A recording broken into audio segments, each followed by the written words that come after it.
Welcome everyone to another video. I'm Digital Master and I'm very happy that you're here with me in this video. For this one, we're going to talk about Citizencon. I'm going to make two of these videos because I pretty much want to go through day one and day two, but this video is basically my top 5 most exciting features that were presented on each of these 2 days. And so I wanted to sort of challenge myself because I'm not going to lie to you, everything that they presented I thought was amazing.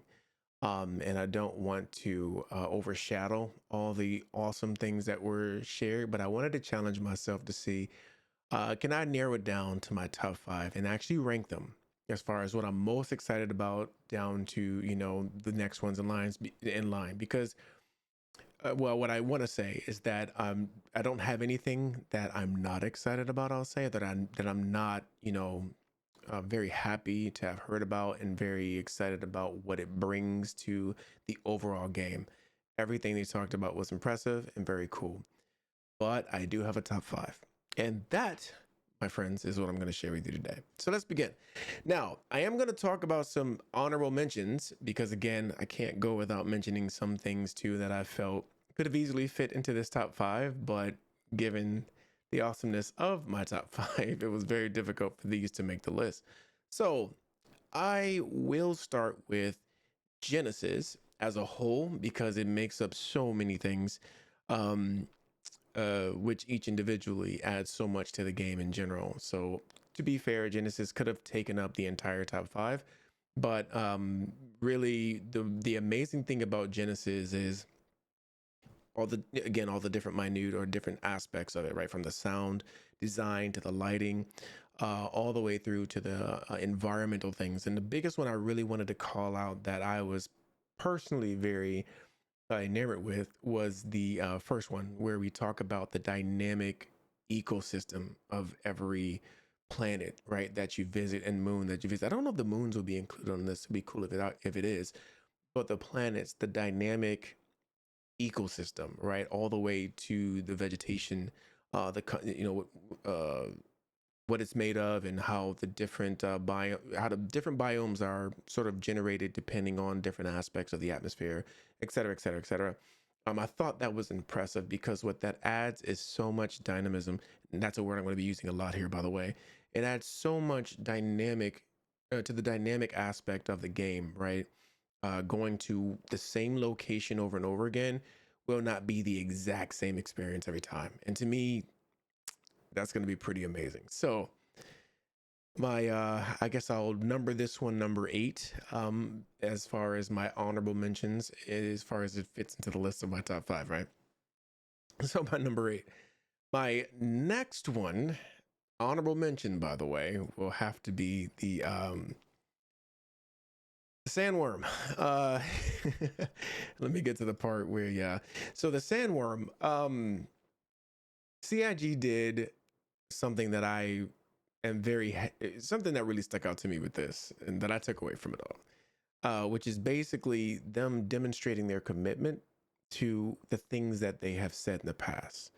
Of course, even in light of the ever-changing nature of development, they still came back to this one. This one was a big point of contention, or one of the things I don't want to call them haters, but one of the things that the detractors of the project have always called or pulled up as a negative, right? We showed this, or this was shown, the Sandworm, Valakar, I think his name is, her name is Valakar.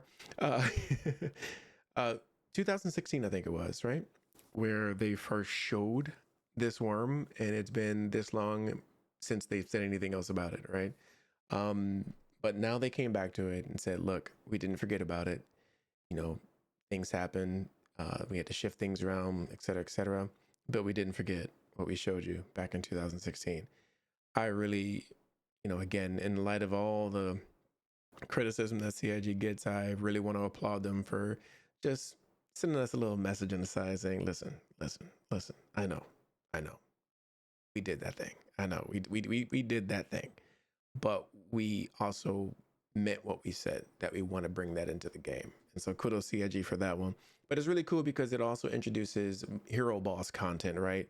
Where we get these almost like a world boss. Yeah, basically a world boss, right? World bosses. And I'm very interested to see what other ideas they have for world bosses across the different systems of the universe, right? I'm very excited to see what we get.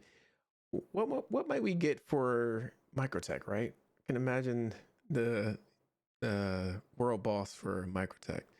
You know, starting to get some Star Wars ideas here. But anyway, I really think that was a really cool thing that they did with the Sandworm. So the Sandworm is on my list as far as my honorable mentions because I do think it's cool, and then I think it was a very nice gesture by CIG.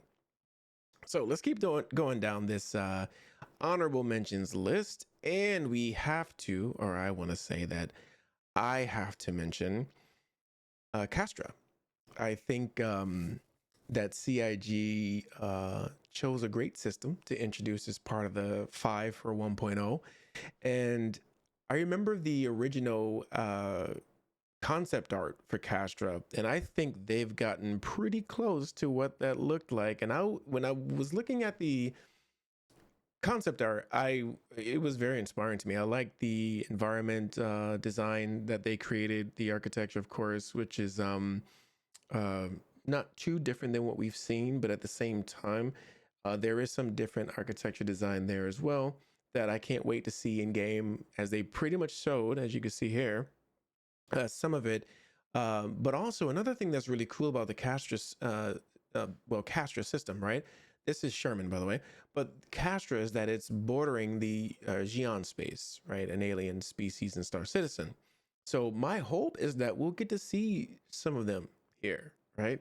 Maybe there'll be some trading and maybe like a diplomatic, what do you call those places? Oh goodness, I'm drawing a blank. Oh boy. Oh, I'm drawing a blank. But you maybe we'll be able to see some of them actually walking around and engaging with us on Sherman. So we'll see, right? Embassy. That's the word I'm looking for. Boy, I drew a blank there. But maybe we'll get a Xi'an embassy here in some way, shape, or form. I don't know. I have to look back into the lore of the Xi'an and human relations to see if that's a thing that we would see here. But anyway, very exciting to get this system. And I'll also sort of blend this in with the announcement of Nyx being one of those additional systems just in general, because we're getting more systems, right? And I think that's just wonderful. More places to explore. We all spread out a little bit, even though we will have server meshing. So spread out, but maintaining that population where we will see a lot of each other. But again, across multiple different systems, which a lot of us have been waiting for many years. So very exciting to see this get announced at Citizencon. I thought it was pretty amazing, and it looks great. It looks great. It looks really good. All right. Now we get to our top 5, folks, and I'm gonna start with the dynamic POIs. All right. So why did I choose this as my number 5? Because content. Holy hell. Content. Thank you, CIG. One thing I've always felt with the current way things are is that, man, I'm so used to all these POIs. It's pretty crazy. I know what I'm going to see. I know the layout. I know where all enemies are going to be located. I know where they're coming from. I know what type of missions are at every place. And I think they did a great job so far, just kind of giving us something to play. But to see the announcement of these POIs or the way that they're doing this dynamic POI, oh my goodness. I think it's amazing. I think it's wonderful. It keeps things fresh. It will keep things fresh. Rarely will you be going to the same POI over and over again. And for me, that does one other great thing, right? You log into the game at 1.0, first day of 1.0, right? And but not necessarily just day one, but as you play the game, you may find a location that you may want to consider to be your home, or maybe you want to just stay there for a while, right? And the thing that I think this will do such a great job of is always giving you something to do in your favorite locations, because not everyone is going to want to go flying around to every system constantly just to get that new feel or that new experience, right? Instead, you may want to just settle down somewhere and then just take missions and just, build reputation, right? And then build, and that's actually a big one, building that reputation with a specific, maybe a local faction, right? So, or organization. So in that regard, in your endeavor to build that reputation, you're gonna have to do a lot of missions for these people. So as a result, this will go a long way because it's gonna keep that experience fresh while you can still attain your goal, right? And I think that's huge for me because I will get bored of a location fairly quickly, if that's all I'm seeing day in and day out. But just kind of mix it up and switch it up a little bit from a gameplay perspective, right? This gives us that ability to do it. So I really love this new dynamic POI system that they're building, and I think is going to be absolutely phenomenal. Whether you're on the lawful side of things or the unlawful side of things, you will always have something to do, and it will always, for the most part, be fresh. Chef's kiss. And I love also another mention and ties into this too is what they're doing at the landing zones or the hero zones, right? Like Area 18, as they were talking about, with the different levels where you get your missions and you go into these instance areas, and you can sort of build reputation that way as well. But also you can sort of settle down in an area and have things to do consistently. Going to be amazing. I am so excited about that one. So I definitely want to bring that one up. Another one, or number 4, let's go to number 4 here. That's going to be organization management in game. And this is a big one. Obviously, I'm a founder of an org, and I'm going to actually throw this shameless plug in there as well. Check my description below. That's my organization. Again, I'm not trying to poach you. If you're a part of an organization already, don't look. But but if you are on the market for an organization or you're looking for another organization, definitely take a look at my organization in the description. Let me know what you think. If it's something up your alley, reach out to me or join our Discord, and we'll be more than happy to engage with you on that. But anyway, the organization management in game is going to be pretty impressive, and I'm just happy they finally announced more about this, because for the longest, man, we've been doing everything outside of the game, and goodness knows the Spectrum tools for this they're okay, but they're not very detailed, right? So some cool things that they announced as part of this is the built-in schedule, for example, because right now we do that in Discord. At least our organization does that in Discord. So to be able to have that built into the game, that means that's going to help the barrier to entry. Basically, I'm blocking my light. That's going to help with the barrier to entry, right? Because right now, especially even as we talk about, like a little side here, when we talk about some of the tools, external tools for Star Citizen in general, right? That's a barrier to entry. So what I am very happy to see with this, and I hope to continue to see across the board, is CIG putting all these systems in the game so that all we have to do is log into the game. And then we're managing everything across the board Star Citizen. And that to me is going to be amazing. Of course, people may still use some external tools. And I think, by the way, big shout out to those who have built external tools. Thank you. You made our lives a little easier here. But I really hope that CIG integrates a lot into the game so that, again, that barrier of entry is as small and minimal as possible. So again, the in-game org to guild alignment is another thing that I'm very excited about. Our organization will have reputation. It's not, just like we have a reputation as individuals in Star Citizen now with different factions, your organization is also going to have that reputation with the different organizations. And that will provide incentive for players to join your org if you have a specific reputation with this particular organization. So that gives you some perks and benefits, right? That get extrapolated to them. But another wrinkle to that they talked about is how when you join an org, you're gonna have to build your reputation with that org or your alignment with that org, the player organization, to get the full benefits of the reputation with the in-game factions and organizations. I really can't wait to hear even more about that and how they're going to build that out and how that will work. And then another thing that ties into that is sort of helping with infiltration to a degree. Again, I want to hear more about how they build this out and see more about what they do. But you think like if I join an organization and I build up their reputation, if I quit or leave that organization, I lose all that progress, right? And if I rejoin them, I'm basically starting from the ground up. So hopefully that gives incentive to stick around and you know, have some loyalty to different to the organizations that you sign up with. And I think that's good. You know, that really helps, I think, organizations in general. So yeah, really excited about that. Really excited about that. All right, so that's my number 4. Let's go on to number 3. And that one will be, where is my video? Here we go. Biomes. Biomes, man. Yeah. This is a big one to me. And again, this ties into Genesis, right? I said I could probably fill up this whole entire top 5 with the Genesis system, but the biomes, man, I've been waiting to hear so much about jungles, and they actually showed us swamps too, man, and the swamps look so good. They look so good, man. Just look at all that.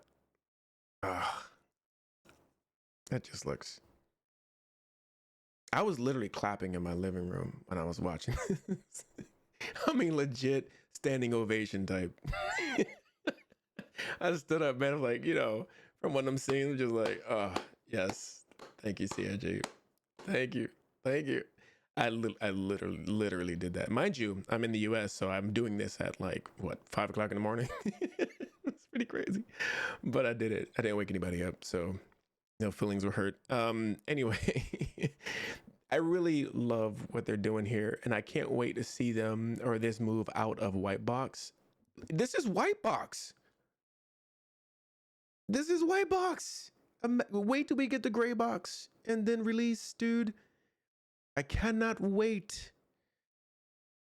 Holy. Okay, anyway, but this adds, again, tied to what I was saying about some of the other items on this list, it adds variety. Like you and that exploration feel too, right? You're moving through the systems, you're moving through the universe, and it's never the same thing over and over again. And then you tie this into the um dynamic ecosystem that they're building.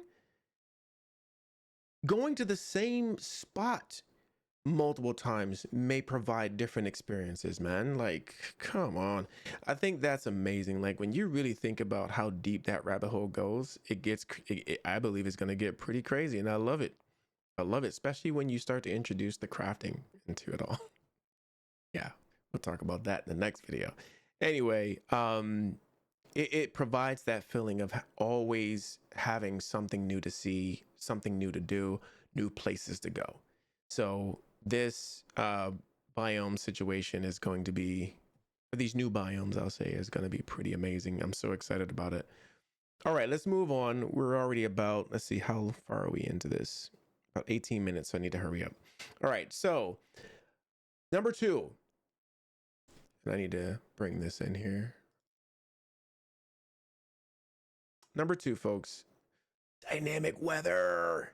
And this ties in again to a few things we've already talked about, including the biomes. But man, when they showed this, dude, you thought I was giving a standing ovation for the other stuff. Oh my goodness. I stood up in my seat, sipping my coffee, put the coffee down, and literally clapped and just marveled at what we saw here. They're gonna have weather systems, weather fronts, that are dynamic, dude. Dynamic. You got the clouds moving now, no longer static, just sitting in one place. They're moving. Now you tie all that together, right? You got the dynamic ecosystem. You have the new biomes. You have the dynamic POIs. And so many other things that I could mention that I might want to save for the next video. You have yourself a true immersive experience in an MMO that you will not find, at least in my opinion, anywhere else. They are delivering on the promises that they made. I don't care what anybody says. I know it's all a matter of just time, waiting for this stuff to get into game. So I know, I get it, I respect it. and I'm with you. I want to see it, and I want to see it within the next couple years. Not 5, not 10, please. Um, but like what this is, man, I can't overstate it, man. The excitement tied to the combination of all this stuff is gonna be amazing, and I can't wait to just immerse myself in all of it. And so another thing I should mention, because they also are going to have like these POIs are going to have enemies like and occupants, right, doing their thing. So you're talking about a fully living and breathing universe, man. Like not just word service. Like come on, come on. So exciting, so exciting. All right, we got to get to number one. Though I'm still watching this video alongside you, like I can see it right here. I'm watching this thing play out, and I'm sort of stuck to the screen. So, but I gotta watch how long this video is, man. I gotta keep it. I gotta keep it respectable of your time. So let's get on to number one, folks. Number one for me is obviously going to be Squadron 42, people. I'm a big fan of Squadron 42. I pledged for this and Star Citizen. I come from like I'm an RPG guy. And so when it comes to MMOs, I do like MMORPGs is my thing. It's my jam. But I say I come from an RPG background basically because those are probably the lion's share of the type of games that I play. But in regard, the first thing that I think about when I think of what they're doing here, to me, is a throwback to Mass Effect. I was there when they announced Mass Effect, and that game at that time was it caught me. It caught my attention so greatly that I soaked myself into all news articles that was dropped for Mass Effect as it was in development. Now, mind you, Mass Effect was not developed like Star Citizen, right? And honestly, Squadron 42 can fall in that same bucket, right? We don't hear much of anything about Squadron 42, or we didn't for a very long period of time. Last year was the first time they even opened up, like let us get a peek into what's going on with Squadron 42. And so it was very similar to how it was for Mass Effect, obviously, right? But every time they published any information about Mass Effect, I was the first one clicking that link. I can almost assure you, I was one of the first ones clicking that link. It was the first time we saw a cinematic storytelling, right? And so when Mass Effect came out, it was one of the few games that matched my anticipation, or the hype of my anticipation for that game. When I played through that game the first time, I'm not a crier, but if I were, I would have cried. I probably would have cried because it hit all the points I was looking for. And then they released Mass Effect 2, which was a step up on that, and then Mass Effect 3, which was very divisive, but I still enjoyed that game thoroughly. So that entire trilogy was everything to me. But it had this cinematic storytelling, which is something you would not all really see in the gaming industry. This game is ticking the same boxes for me, and more, because it's just so next level. So when they showed this off, I was trying to tell Chris, man, listen, it's okay, man. That it crashed 3 times. Don't even sweat it, man. You're good. You're gonna get people hating no matter what you do. They're gonna write articles. They're gonna do whatever they're gonna do. Let them do what they do, man. It's just part of who they are. But your core fan base and those of us who have been along for this ride, ups and downs included, like I've been frustrated at different times, but I'm here. We got your back, Chris. Don't worry about it, man. He was like, listen, Chris was pissed. Chris was pissed. You hearing his voice. My man was pissed. He was mumbling in the back. Like, listen, I can't believe this happened. But Chris, you're good. This game is going to be everything I hoped for. And I have high hopes that it's going to do the same thing that Mass Effect did for me. So I'm very excited about Squadron 42. It's cinematic storytelling that has all the immersion of Star Citizen built right into it. And oh my goodness, the Van Duel. Let's go. Like, man, I can't wait to take my ships out there. I can't wait for our organization, for Star Citizen, of course, to be or to go into Vandu space and do some damage. You know what I mean? Let's go. Let's go. But for the Squadron 42, I can't wait to play through this campaign and see what the story is, see what's going on. So that's my top 5 for day 1. We're going to do day 2 in the next video. I'm so excited about everything that was shown. And I'm hoping that we see things in the next, I'll say 2 years. I want to give them 2 years. Of course, it'll take as long as it takes, but I'm really hoping that it's within 2 years, to be honest, but we'll see. But now it's time for you to share with me what your top 5 was. And yes, limit yourself to top 5. You can share your honorable mentions, of course, too. But in the chat, give me a list of 1 to 5 and tell me exactly what you like the most in order, and rank them in order. So your number 1 needs to be the thing you were most excited about from day 1. Don't forget, this is just day 1. Don't mention anything from day 2. We're going to do that in the next video. But anyway, thanks for hanging out with me for a cool 25 minutes, almost 30 minutes. That's a little bit long. I apologize about that. I'm going to try to keep the next one a little bit shorter than that. But thanks for being here. You guys are awesome. Don't forget to check the links in the description. Hit like on the way out. And if you're not subscribed, if you do me that solid, that'd be great. You all are awesome. Hope to see you in Star Citizen one day. Have a good day. Take care.